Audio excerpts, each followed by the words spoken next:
माऊली रामकृष्ण हरी. रामकृष्ण हरी. माऊलींचा हा सोहळा, हा सगळा वैष्णवांचा मेळा आळंदी पासून निघून आज खुडूस या ठिकाणी माऊलींचं रिंगण पार पडलं आणि त्या रिंगणापासून पुढे माऊली आता निघालेली आहे.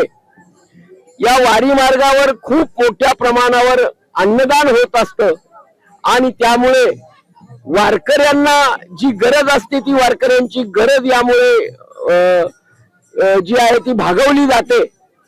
खूप मोठ्या प्रमाणावर लोक अन्नदान करतात.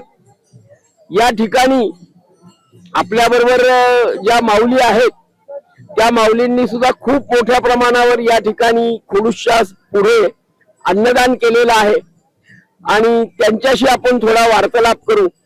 माऊली रामकृष्ण हरी. मी शिवानी प्रभाकर पाटील.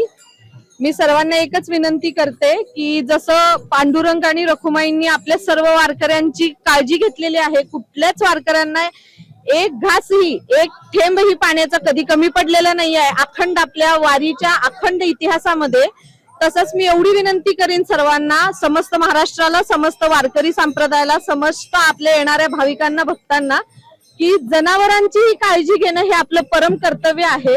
दरवर्षी वारी पार पडल्यानंतर जे लाखो टनाचा प्लास्टिक कचरा गोळा होतो आणि जे गायी हा कचरा गिळतात त्यांना हा जो त्रास होतो, त्याच्यामुळे इतक्या मोठ्या प्रमाणात गायी, अनेक जनावर मृत्युमुखी पडतात. हे न पडावेत याची काळजी आपण घेणं गरजेचं आहे. कारण देवानं आपल्या मनुष्याला बुद्धी नावाचा प्रकार दिलेला आहे ज्याचा आपण वापर करावा. कारण आपल्यासाठी देवानं काही कमी पडू दिलेलं नाही.